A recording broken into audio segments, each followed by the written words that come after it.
السلام عليكم. هنعمل الكبدة البانيه وهتطلع احلى من المحلات ان شاء الله.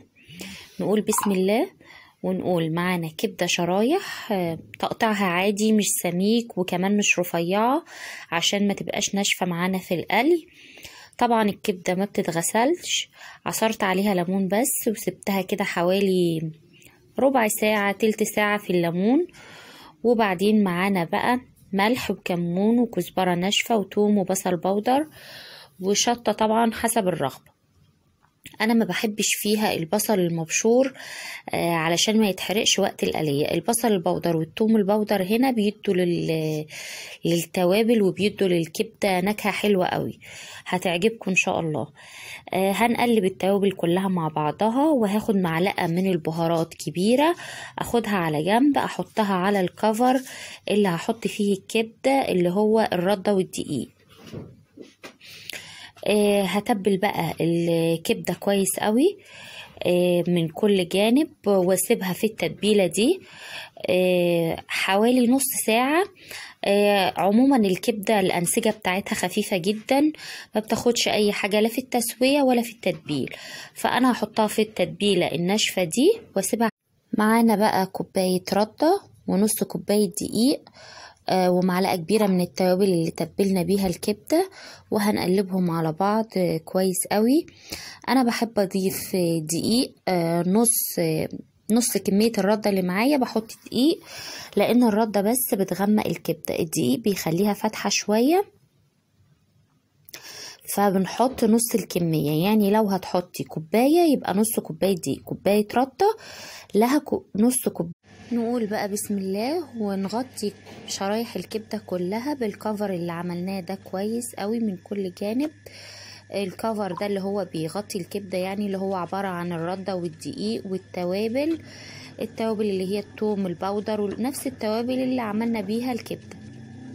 هقولها على السريع واحنا بنغطي كده الكبدة، اللي هي ملح وشطة حسب الرغبة وتوم وبصل بودر وكزبرة ناشفة وكمون. قلبنا ده كله مع الدقيق والردة وهنغطي بيهم الكبدة في زيت سخن جدا. نقول بسم الله وننزل بشرايح الكبدة.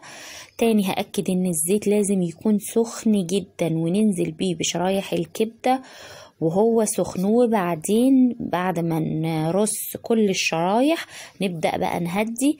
لازم الصدمة اللي في الأول دي لكل وش علشان طبعا في دم كده هيبقى على وش الكبدة فوق، ده معناه انها اخدت الصدمة صح. طبعا احنا عارفين ان الكبدة كلها عبارة عن دم، الانسجة بتاعتها كلها عبارة عن دم، فطبعا احنا عايزين الكبدة تاخد الصدمة مظبوط عشان الدم ده يتحبس جواها ما ينزلش منها. اهو شايفين كده الدم اللي ظهر على الوش ده متأكدة انها خدت الصدمة مظبوط من الزيت، وانها هتبتدي تحبس الدم في الانسجة بتاعتها وتبقى جوسي وطرية من جوه، مش هتبقى ناشفة معايا. اول لما اتأكد بقى انها نشفت وخدت التحميرة مظبوطة من تحت، نقلبها على الوش التاني ونسيبها دقيقتين كمان، يعني دقيقتين تقريبا على كل وش. طبعا احنا عارفين ان الكبدة ما بتاخدش اي وقت في التسوية، ما نسيبهاش كتير علشان ما تشدش مننا وتبقى مفتلة الكبدة. على عكس اي نوع اكل تاني، على عكس تسوية الاكل، كل ما تسيبيها على النار كل ما تشد منك ويبقى غلط على طريقة تسويتها. الكبدة الأنسجة بتاعتها ضعيفة جدا وما بتستحملش تتبيلة وما بتستحملش كمان سوا، يعني التتبيلة بتاعتها بتظهر في طعمها بسرعة والسوا كمان ما بتاخدش أي سوا على النار. الكبدة تمام اهي، هقدمها مع بطاطس شيبسي، ممكن تقدميها مع مكرونة أو رز أصفر أو عيش.